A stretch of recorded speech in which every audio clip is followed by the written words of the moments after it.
이렇게 이제 각기 다른 성향을 맞춰가는 과정에서 아주 또 중요한 관점의 변화 한 가지가 있어요.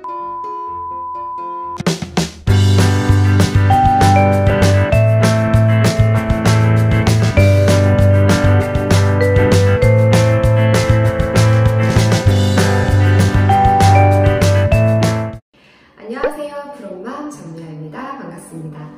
내 아이와 함께 하다 보면 이제까지 알던 내 아이가 맞나? 라는 질문이 드는 순간들이 찾아오기도 하고요. 또 동시에 내 아이와 함께 하다 보면 이제까지 나라는 사람으로서 살았는데 나조차도 알지 못했던 나한테 이런 모습이 있었나? 라고 싶은 나의 그 낯설은 모습들을 직면하면서 당혹스럽기도 하죠. 나와 내 아이는 이렇게도 다른 존재구나 라는 걸 깨닫는 순간들이 찾아오는 것 같아요.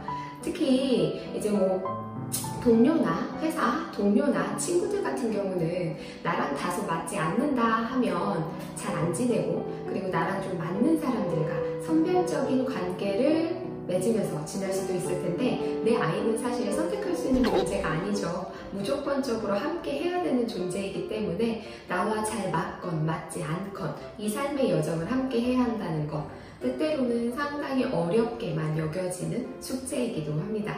특히 이제 요즘에 코로나19로 인해서 아이들과 함께하는 시간들이 늘어나면서요, 평소에 내 아이하고 잘 맞지 않는다 라고 여겨졌던 부분들이 커다란 갈등으로 대두되는 경우가 늘어나는 것 같아요. 그래서 여기저기서 어머님들이 아이들하고 함께하는 시간이 늘어나면서 갈등이 잦아졌어요. 정말 너무 힘듭니다. 라는 호소들을 주고 계신데요.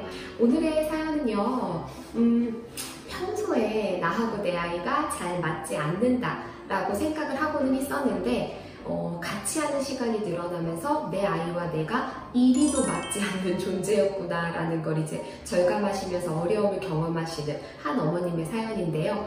이 사연을 통해서 우리 서로 다른 나와 내 아이 어떻게 이해하고 조화를 맞춰갈 것인가 한번 이야기 나눠보도록 할게요. 저는 큰딸아이와 둘째 막둥이 아들을 키우고 있는 엄마입니다. 코로나로 학교도 못 가고 학원도 못 가고 매일매일 집에서 온라인 수업만 하며 단 강제적으로 아이들과 붙어있는 상황인데요. 요즘 무엇보다 둘째 아들과 갈등이 엄청나게 늘어났습니다. 첫째와 둘째를 키우다 보니 확실히 제가 어떤 성향의 사람인지, 둘째는 특히나 나와 다른 문화를 종종 느꼈었는데요. 그 어느 때보다 집에 붙어있는 시간이 늘어나다 보니 정말 내가 앞으로 이 아이와 잘 지낼 수 있을까 하는 심각한 고민까지 하게 되더라고요.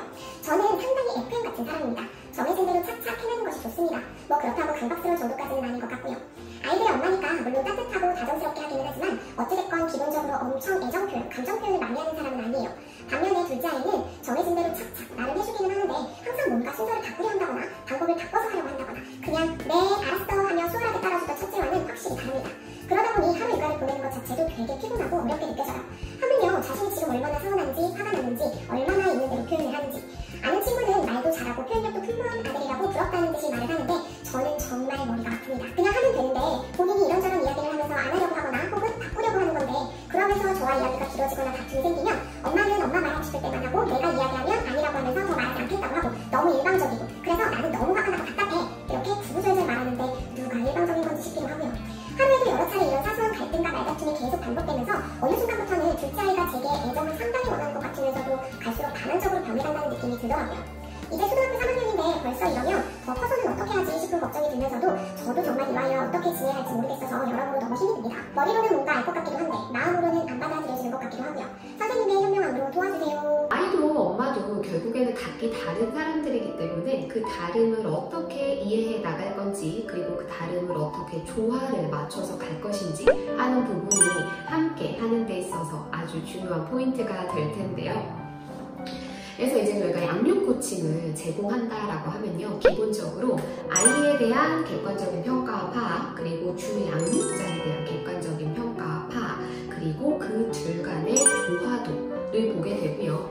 내 아이의 기질과 성향의 조화로우면서도 주 양육자의 특성을 고려한 양육 코칭을 제공하게 됩니다. 기질검사, 성격검사, 부모 양육 태도와 같은 검사 도구들은요, 조금 더 명확하고 상세한 솔루션을 얻기 위해서 사용되는 검사 도구들이기도 한데요. 그래서 이제 이러한 검사 도구를 통해서 나와 내 아이를 이해하게 되고요. 그 다음 지금의 육아를 점검하게 되고, 마지막으로 육아 제출하고 향후 육아의 방향성을 설정하는데 상당히 유용한 정보를 제공해주는 검사 도구들입니다. 사연 속 어머니는 첫째 자녀분하고는 어찌됐건 좀 잘 지내시는 것 같아요. 근데 이제 둘째 아드님하고는 잦은 부딪힘이 있는 것 같죠. 그래서 엄마 같은 경우는 아드님을 생각을 했을 때에 이 아이는 끊임없이 엄마에게 도전하고 일상생활을 잘 따르지 않고 무언가를 무너뜨리려고 하고, 근데 반면에 엄마는 어떤 일정한 구조와 흐름 안에서 흘러가고 머무는 것을 선호하고 그 안에서 편안함을 느끼는 성향이라고 생각이 들고요. 아이가 학교를 다니고 학원을 다니고 그래서 엄마도 좀 개인 시간을 보내고 했을 때에는 서로 어찌됐든 간에 자신의 성향에 맞는 형태로 사람들을 만나고 시간을 보내고 그렇게 사회생활을 하다가 정해진 제약적인 시간에서만 이제 상호작용을 하게 되죠. 뭐 예를 들면 학교 갔다 오고 일과 다 마치고 정해진 저녁 시간이로 제약적인 시간 동안 말이에요. 그러다 보니까 그 제약적인 시간 안에서 뭐 흘러넘길 것은 넘기고 그냥 잠깐 한두 번 부딪히고 말 것은 말고 하면서 지냈었는데, 지금은 이제 코로나19로 인해서 24시간 붙어있게 됐단 말이에요. 그러니 아침 눈 떠서 잠들 때까지 이 각기 다른 성향의 두 사람이 사사건건 부딪히고 그 안에서 갈등이 발생하고 불거지는 건 피할 수 없는 현실이 아닐까 하는 생각이 들죠. 뭐 어느 누구 하나가 뭐 옳다 그르다 라고 생각할 수 있는 그런 류의 문제가 아니고요.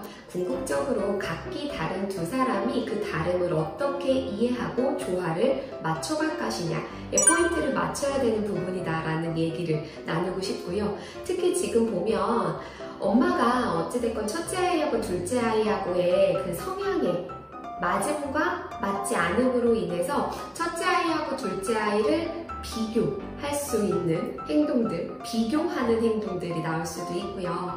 그리고 또 첫째 아이하고는 잘 맞다 보니까 계속 결속력이 강화되는 반면에 둘째 아이하고는 자꾸 이렇게 멀어지게 되는 관계적인 양상도 등장할 수 있어요. 이런 부분들은요, 주 양육자인 엄마에게도 그리고 첫째 아이, 둘째 아이, 두 아이 모두에게도 향후에 더 큰 문제나 어려움을 야기할 수 있기 때문에 반드시 멈춰서서 성찰해 보셨으면 좋겠어요.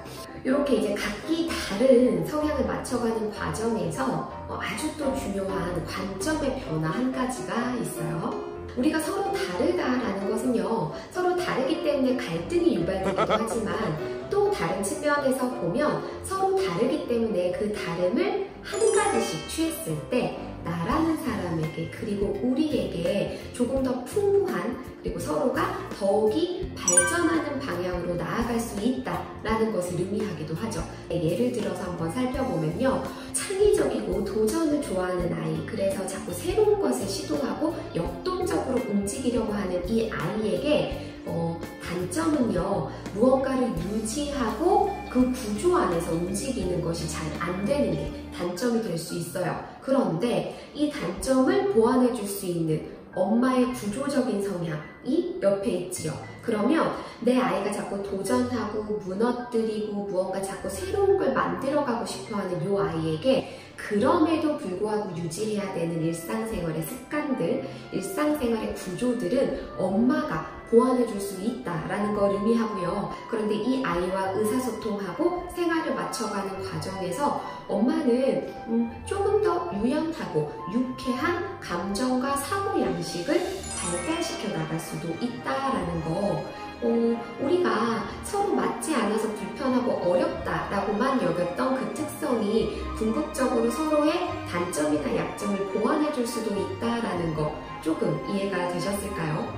물론요, 일상생활에서 내 아이하고 부딪히는 갈등에 대해서 조금은 더 상세하게 어떻게 의사소통해야 하는가, 어떻게 문제를 해결해야 되는가 하는 부분들은 더 논의가 돼야 될 수 있어요. 하지만 적어도 제가 제시한 이 관점의 변화, 다름을 우리가 어떻게 이해하고 바라볼 것인가, 이 부분에 대해서 조금만 다른 각도로 인식하기 시작한다면 분명히 구체적인 솔루션 이전에 조금은 더 원활한 관계들과 생활을 이끌어갈 수 있을 거다라는 이야기를 꼭 드리고 싶어서 오늘 영상에서 중요점으로 제시하게 돼요. 만약에요, 지금 이 영상을 보시면서 와, 이거 진짜 내 얘기다. 와, 나만 내 아이랑 이렇게 힘든 게 아니었구나. 와, 이거 진짜 어떡하지? 이런 공감들이 절절히 드시는 분들이 계시다면요, 이렇게 생각하셨으면 좋겠어요.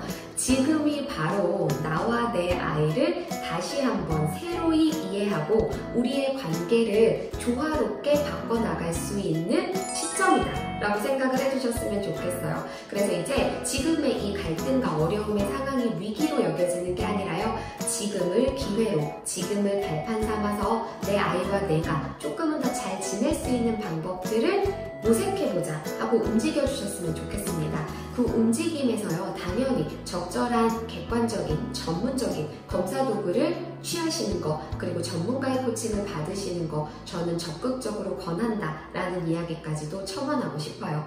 자, 어떠셨어요? 코로나19로 인해서 아이들과 함께하는 시간이 늘어났는데 내 아이를 이해하는 게 너무나 어렵고 내 아이와 생활하는 게 너무 어렵다 라는 부분들 많은 부모님들이 공감하시고 있는 포인트죠.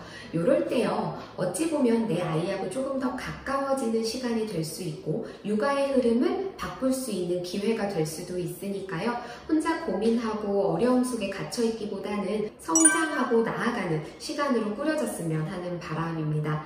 자, 이렇게 오늘의 푸른맘 영상 함께 해주셔서 감사하다는 말 언제나와 같이 전하고 싶고요. 저는 다음 영상에서 더 유익하고 즐거운 내용으로 찾아뵙도록 하겠습니다. 그러면 오늘도 감사하고요. 다음 주에 뵙도록 할게요.